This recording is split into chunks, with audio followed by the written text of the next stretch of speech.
One of the things that I've been talking with one of the teachers about in this area, you can see it's really well worn right where the storm pipe discharges from the parking lot in the Eagle School area, and you see a couple of drain tile pipes. And one of the thoughts that we had is actually to create an amphitheater in this area and then revegetate, basically some rain garden type plants, native plants that are in here in addition to some cattails and some non-natives. But we'd actually talked about making a little outdoor classroom right in this area that the kids could learn about the environment, and then have tours that they could go farther down into the wetland and learn more about wetland species.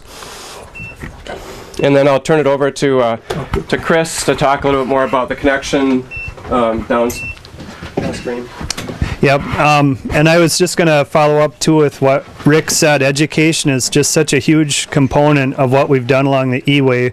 There's multiple opportunities for the springs and the wetlands and the waterways and signage to be developed yet, and that's what a lot of our friends have been helping us with. Another thing I wanted to point out right here is the DNR has recently purchased property to your right that will allow us to take the Capital City Trail off-road and go through to connect to the Nevin Fish Hatchery there. And that's, Jan, maybe you were familiar with that project long ago, but that's going to just be huge to get the trail off-road up here and to be able to go through here. And what a fantastic opportunity for these kids to get right into the wetland then and learn about it. Right now we're coming up to another learning laboratory, which is the Leopold School, and we're right at the boundary between Madison and Fitchburg. Leopold School is in the city of Madison, but it is also within the Nine Springs Creek watershed. In 2010, I was able to take a group of students with trash bags and recycling bags. We walked, basically followed the raindrops from the roof of the Leopold School on down into the watershed, and walked all the way down to the Nine Springs Golf Course. And the kids were able to, the creek was relatively dry at the time, so they were able to actually walk down into the creek, picked up trash and recyclables along the way, learned about where stormwater goes, and then also picked up trash and recyclables on the way back, and we sorted them in the dumpster. The dumpsters, so we talked about the different recyclables that they picked up and why it's important to keep those items out of the street and out of the stormwater, because otherwise they go into our wetlands. One of the other projects that I worked on last year is the kids were able to, was just driving by the rain garden that the kids planted last year.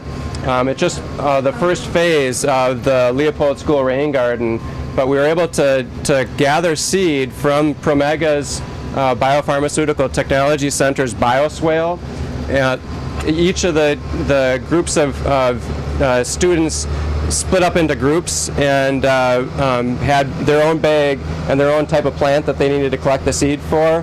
And then we brought those seeds back to the classroom, sorted through them, and then they were able to plant the seeds and grow the seeds into plants, and that's the plants that you're seeing in the rain garden over there.